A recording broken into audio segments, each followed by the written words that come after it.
এই যে এতদিন এত শ্রম দিলাম কষ্ট দিয়ে, নিজের দিকে তো তাকাইনি, নিজের ছেলে মেয়ের জন্য কিছু করিনি, যেটুকু করেছে এদেশের মানুষের জন্য। কিন্তু একটা কোটার আন্দোলনের নাম দিয়ে এইভাবে একটা নাশকতা করা, এটা তো জঙ্গিবাদী কর্মকাণ্ড পরিচালনা করা।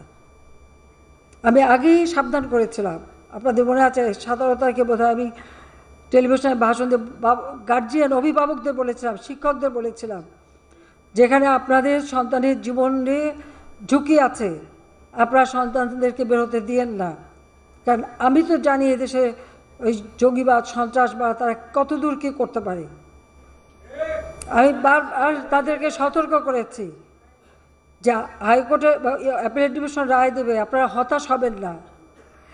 আমি তো রায়ের ব্যাপারে বলতে পারি না যে এই রায় দেবে, কিন্তু আমি তো তাদেরকে বললাম যে আমরা সরকার পক্ষ থেকে আমরা আপত্তি জানাবো না, তাদের যেটা দাবি, কারণ এটা সরকার পক্ষ থেকে আপত্তি না জানালে যেটা দাবি সেটা এসে যাবে, আমরা সেটুকু করতে পারি আইনতভাবে, যদি আমি কোর্ট কাছারি আদালত মেনে চলি। সেটা আমি বললাম যে আপনারা হতাশ হবেন না। তারপরেও তারা না থেমে যে আজকে যে সারা বাংলাদেশে এই এতগুলি প্রাণ ঝরে গেল, এ দায় দায়িত্ব কার? একটা জিনিস গেলে আবার গড়ে তোলা যায়, কিন্তু একটা জীবন গেলে, প্রাণ গেলে তো আর ফিরে পাওয়া যায় না। আর যারা আপনজন হারিয়েছে, যে মা তার সন্তান হারিয়েছে, যে সন্তান যার বাবা হারিয়েছে, তাদের কষ্ট আর কেউ না বুঝুক, আমি তো বুঝি।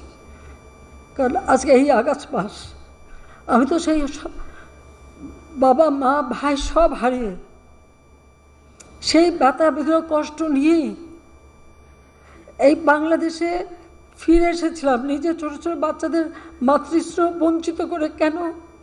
বাংলাদেশের মানুষের জন্য, যে এই দেশের মানুষের সুন্দর জীবন পাবে, উন্নত জীবন পাবে, স্বাধীনতার সুফল পাবে, প্রত্যেকে পেট ভরে ভাত খাবে, প্রত্যেকে সুন্দর লেখাপড়া শিখবে, উন্নত জীবন পাবে, দারিদ্র্যের হাত থেকে মুক্তি পাবে, বাংলাদেশ উন্নত হবে, সমৃদ্ধশালী হবে, বিশ্ব দরবারে একটা মর্যাদার আসন পাবে।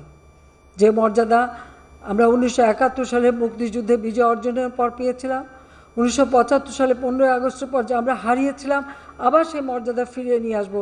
আমি কিন্তু এনেছি। বাংলাদেশ বিশ্বে সেই মর্যাদা পেয়েছে, সেই জায়গায় আমরা নিয়ে গিয়েছিলাম। আর আজকে আমরা কি দেখি?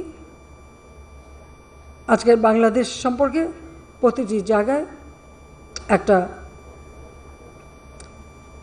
মানে নেতিবাচক একটা মনোভাব হয়ে গেছে।